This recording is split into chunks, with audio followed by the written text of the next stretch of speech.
but I'm going to talk about costs and cost effectiveness of colorectal cancer screening, not solely as a barrier, but as an issue that both can support and undergird screening, and I'll try to convince you of that in the next few minutes. So we know that colorectal cancer is a disorder that is amenable to screening. We know that from the randomized trials of fecal occult blood testing that were completed in the early 1990s. And we know that colorectal cancer is an important disease. It's also very costly. Now in the United States, you can expect costs between $35,000 to $80,000 per case for direct treatment, which equates in the U.S. to over $8 billion per year using 2007 figures. And we know that in order to reduce both the human costs as well as the economic costs associated with colorectal cancer, both of which are significant, we have several different screening methods available now in the present day, each supported by different levels of evidence. Furthermore, even in the United States, where we've had a relatively long history now of screening being implemented on a haphazard basis, screening remains underutilized overall.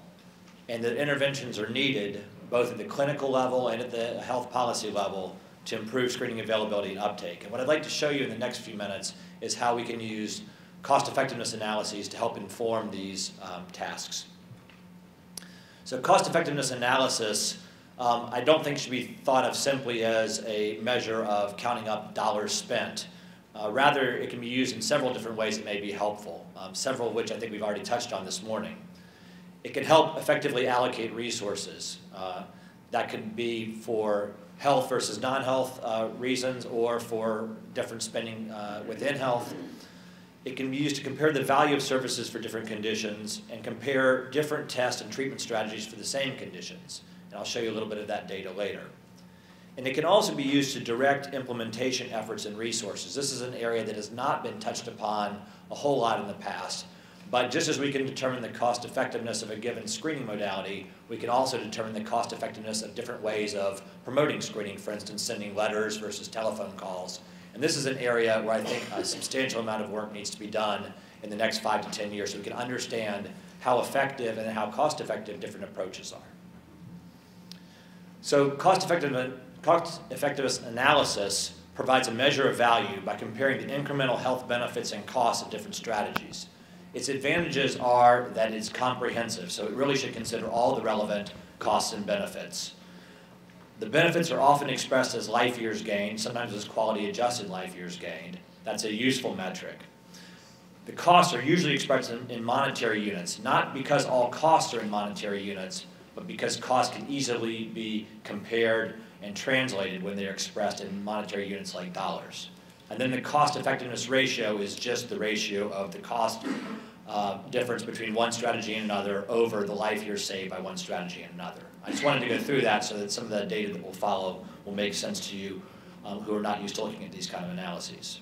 Now, cost effectiveness analysis can be done within the context of a clinical trial, but probably more important to the topic today, it is often implemented within the context of modeling. And we need modeling to simulate what would happen in populations when we decide we want to use one or many different interventions.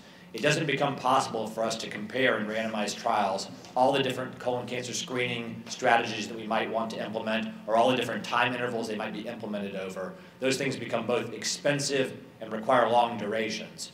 So I'm going to argue that using modeling to help inform our decision making is a useful first step. In some cases you may need to go on and do randomized trials, but I think in almost every case the modeling work should be done first to understand what the potential benefit is from getting that additional information. As we talked about earlier, some would argue that you need trials of screening colonoscopy. I think the first thing you do is look at what you see from the models and then decide whether the additional information is worth the cost, because those trials will be costly in the $100 million range plus. Now, to do modeling well, you need to have several pieces of information. And fortunately for colorectal cancer, a lot of this information is available to us because we've done incredibly good basic science work over the past 25 years, and we have a lot of epidemiologic research to inform it. So as opposed to many conditions where we don't have the building blocks for modeling, in colorectal cancer, we both have the building blocks and also substantial experience with people putting them together.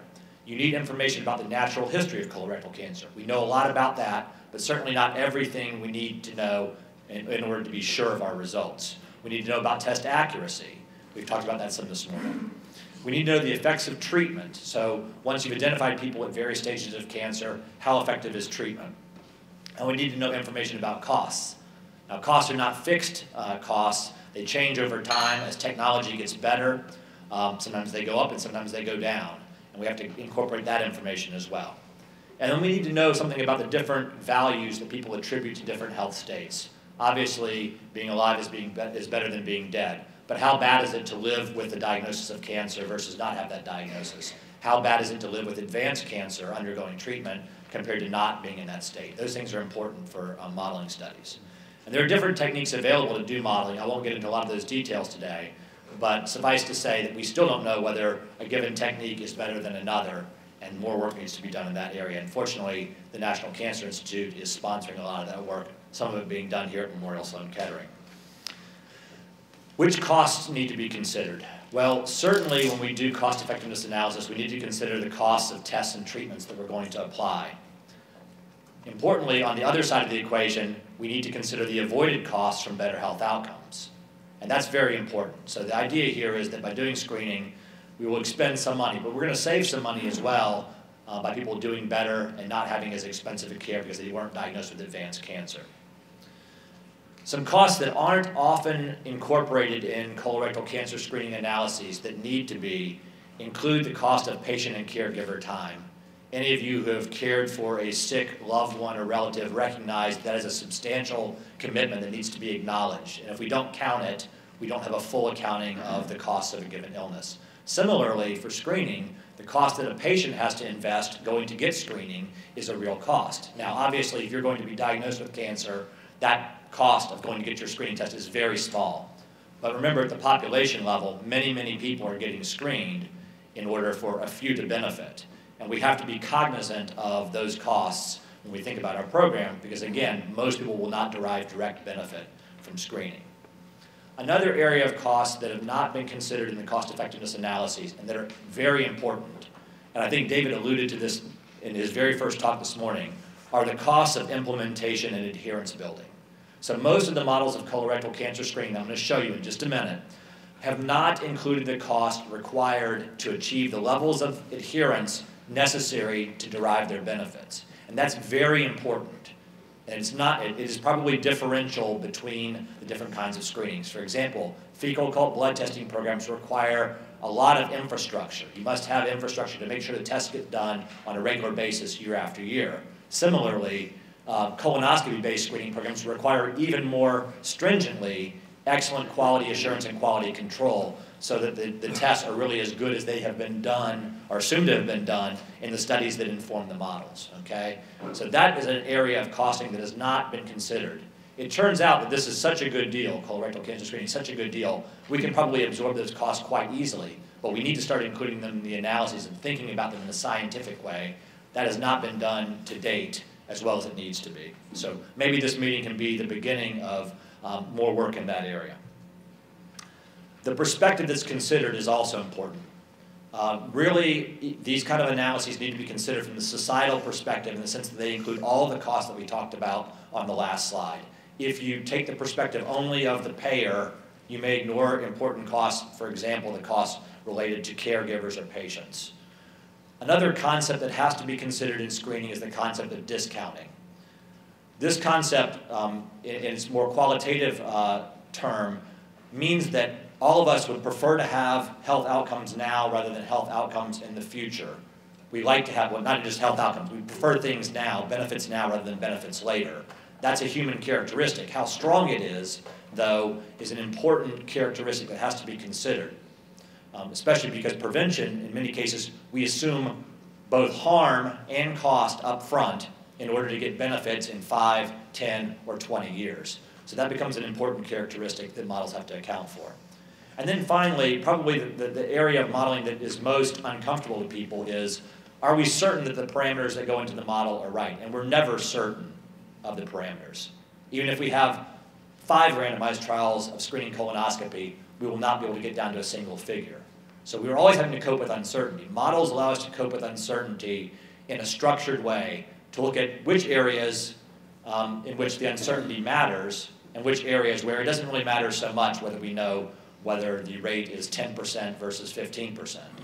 So that's the other factor that we have to bring into consideration.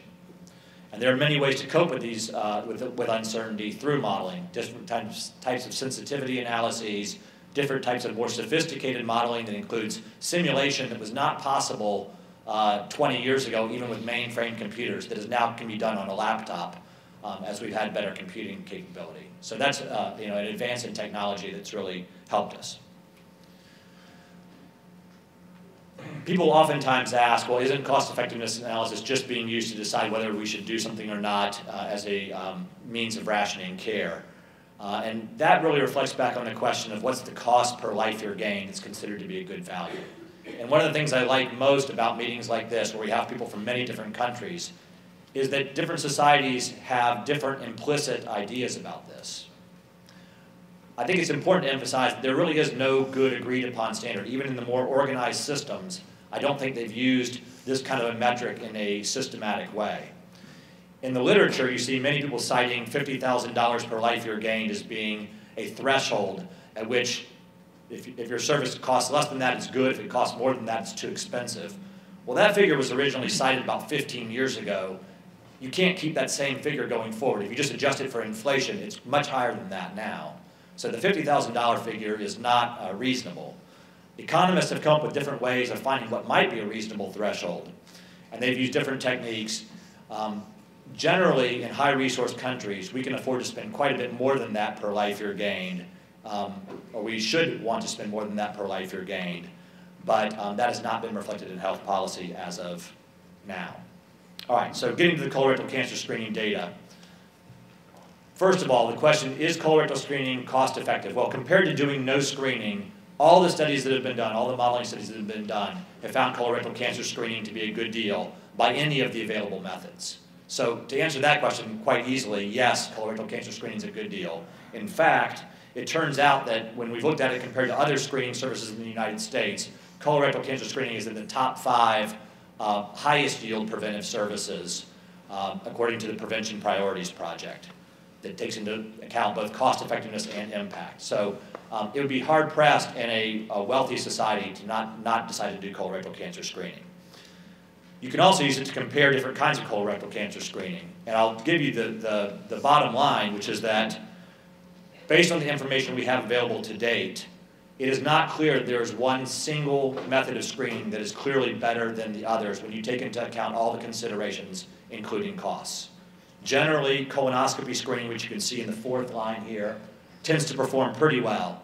But in a couple of the analyses, it may not perform so much better than the other types of screening available that you consider it to be a good deal. So I think this reinforces that for societies that want to spend more resources, like Dr. Lineberger emphasized, colonoscopy screening makes sense. But that for societies that have other resource priorities that may be higher than the marginal costs of adding colonoscopy, doing another kind of program that may be FOBT-based also makes sense. And that we don't have enough certainty of the data to conclude that either one of those approaches is clearly superior to the other. Part of that reason is that we just don't know enough about the underlying parameters. This was an analysis we did for the Institute of Medicine about 5 years ago, and you can see that the different models are in the different bars here, and then the different screening services go across on the different columns. And you can see that there's differences both between models and between screening strategies that are important. What are the important variables we need more information about? We need more information about the natural history. Is the natural history actually as good as we assume it to be, in such that most cancers come from adenomas, that polyps stick around for a long time, and that cancers are around for a time to be detectable? Have we considered all the relevant harms? Many of the models have not considered all the relevant harms. And then what is the cost of colonoscopy and subsequent care, and how are they changing? And finally, like I mentioned before, how do we assure adherence? The newer models have reached the same conclusions, including some of the work here from Memorial Sloan Kettering, as well as the Dutch, through the CISNET Collaborative.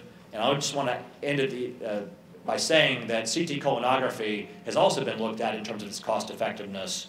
And right now, what we see is that in order for CT colonography to be cost effective compared to colonoscopy, its cost must be about 50 to 75% for every unit done than colonoscopy, in order to possibly be cost effective, given some of the uncertainties that David mentioned earlier. So just in conclusion, colorectal cancer screening by any of the standard methods is consistently cost-effective compared with no screening.